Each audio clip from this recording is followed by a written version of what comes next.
Hi guys, welcome to Visho info. மிளகு குழம்பு எப்படி செய்கிறதுன்னு பார்க்கலாங்க. வீடியோக்குள்ளே போகிறதுக்கு முன்னாடி நீங்கள் இன்னும் நம்ம சேனலை சப்ஸ்கிரைப் பண்ணலாம், சப்ஸ்கிரைப் பண்ணுங்கள். அப்படியே பக்கத்தில் இருக்கிற பெல் ஐக்கானை கிளிக் பண்ணுங்கள். அப்போ தான் நான் போஸ்ட் பண்ணுற வீடியோ எல்லாத்தையும் நீங்கள் உடனே பார்க்கலாம். வீடியோக்குள்ளே போகலாங்க.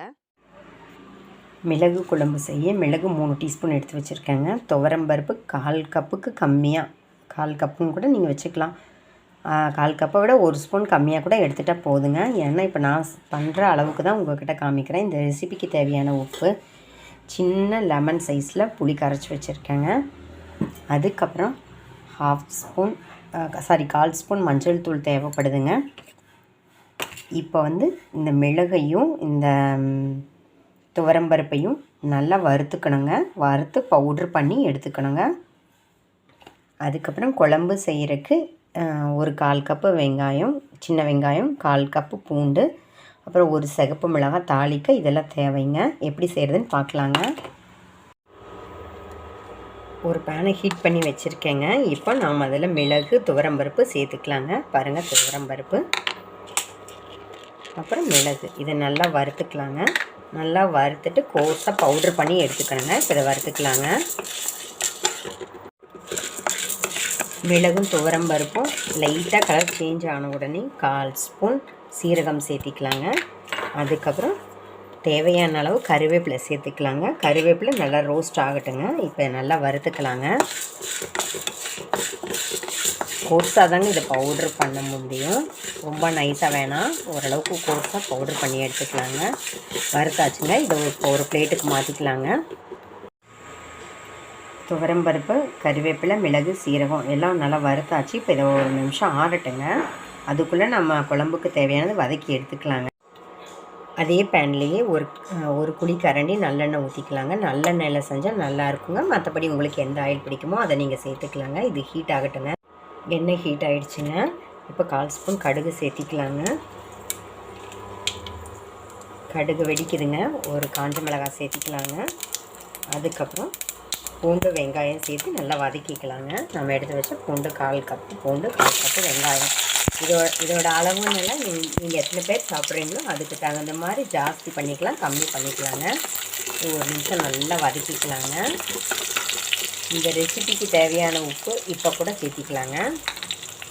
நல்லா இந்த ஸ்டேஜ்லேயே சேர்த்துட்டோம்னா வெங்காயம் பூண்டெல்லாம் நல்லா வதங்கிடுங்க. புளிப்புக்காக நம்ம தக்காளி சேர்க்க போகிறது இல்லைங்க.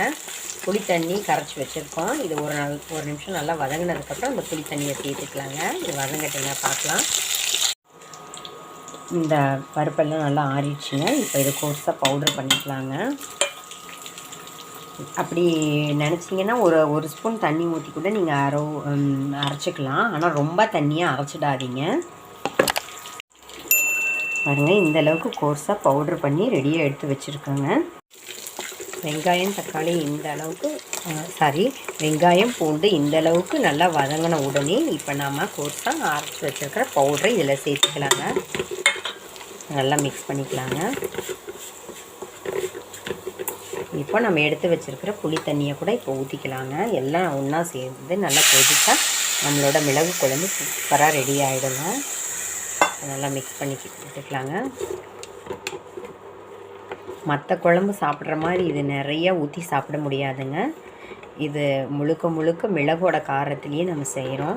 வாசனைக்காக தான் நம்ம ஒரு சிகப்பு மிளகாய் சேர்த்திருக்கோம். அதனால் இது எல்லா குழம்பும் ஊற்றி சாப்பிட்ற மாதிரி நிறையா ஊற்றி சாப்பிடாம 1 ஸ்பூன் 2 ஸ்பூன் தாங்க போட்டு சாப்பிடணும். சரி, இது கொதிக்கட்டுங்க, பார்க்கலாம். 1/4 ஸ்பூன் மஞ்சள் தூள் இதில் சேர்த்திக்கலாங்க. அதுவும் சேர்த்து நல்லா கொதிக்கட்டுங்க. நல்லா மிக்ஸ் பண்ணி விட்டுக்கலாங்க. குழம்பு நல்லா கொதிச்சிட்ருக்குங்க. இந்த குழம்புக்கு தேவையான புளி தண்ணி ஊற்றிட்டோம். எக்ஸ்ட்ரா தண்ணி ஆட் பண்ணிக்கலாங்க. அப்போ தான் நம்மளோட மிளகு குழம்பு சரியான டெக்ஸ்சரில் வருங்க. உப்பு காரமெல்லாம் செக் பண்ணிக்கோங்க. காரத்துக்காக மிளகுத்தூள் தான் நம்ம சேர்த்துருக்கோம். டேஸ்ட் பார்த்துக்கோங்க. இது நல்லா கொதித்து திக்காகுங்க. பச்சை வாசனையெல்லாம் போகணும். பருப்பெல்லாம் நல்லா வதக்கிட்டோம். வறுத்து தான் பவுட்ரு பண்ணியிருக்கோம். இந்த எல்லாம் ஒன்று சேர்ந்து மிளகு, அந்த துவரம்பருப்பு, அப்புறம் இந்த பூண்டு, வெங்காயம் இதெல்லாம் நல்லா சேர்ந்து கொதிக்கட்டுங்க. புளி தண்ணியோடு நல்லா கொதிச்சா தான் அதோட டேஸ்ட் நல்லா இறங்கும். கருவேப்பிலை சேர்த்ததுனால அங்கங்கே க்ரீனாக இருக்குது பாருங்கள். சரி, இது நல்லா கொதிக்கட்டுங்க, பார்க்கலாம். மிளகு குழம்பு சூப்பராக ரெடி ஆகிடுச்சுங்க. சத்தான சுவையான மிளகு குழம்பு ரெடிங்க. இப்போ இது ஒரு பவுலுக்கு மாற்றிக்கலாங்க. மிளகு குழம்பு ரெடி ஆகிடுச்சுங்க. இப்போ இது சூடான சாதத்துக்கு சாப்பிட்லாம். தயிர் சாதத்துக்கு, இட்லி, தோசை, சப்பாத்தி, பூரி எல்லாத்துக்குமே நல்லா இருக்குங்க. இது 2-3 நாள் ஆனாலும் கெடாதுங்க. பதமாக பக்குவமாக செஞ்சுக்கணுங்க. இதில் நம்ம சேர்த்துருக்கிற நல்லெண்ணெய் இதுக்கு ஒரு ப்ரிசர்வேட்டிவ்ங்க. அப்புறம் இதில் சேர்த்துருக்கிற ஒவ்வொரு பொருளும் மஞ்சள் தூள் ஆகட்டும், மிளகு ஆகட்டும், சீரகம் ஆகட்டும், கறிவேப்பிலை எல்லாமே மருத்துவ குணம் வாய்ந்தது தான் எல்லாருக்குமே தெரியும். இந்த காம்பினேஷன் வந்து ரொம்ப நல்லதுங்க. சளி இருக்கும்போது கண்டிப்பாக தவறாமல் இது சாப்பிடுங்க. உடம்புக்கு நல்லது.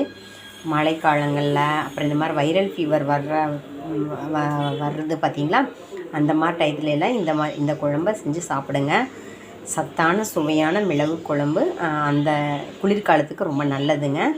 சளி இருக்கும்போது தவறாமல் அட்லீஸ்ட் வாரம் ஒரு தடவையாவது இதை நம்ம சாப்பிட்டா உடம்புக்கு நல்லதுங்க. ட்ரை பண்ணி பாருங்கள். என்னங்க இந்த ரெசிபி உங்களுக்கு பிடிச்சிருந்தா லைக் பண்ணுங்கள், ஷேர் பண்ணுங்கள், கமெண்ட் பண்ணுங்கள். ஞாபகமாக சப்ஸ்கிரைப் பண்ணுங்கள். ஓகே, பாய்.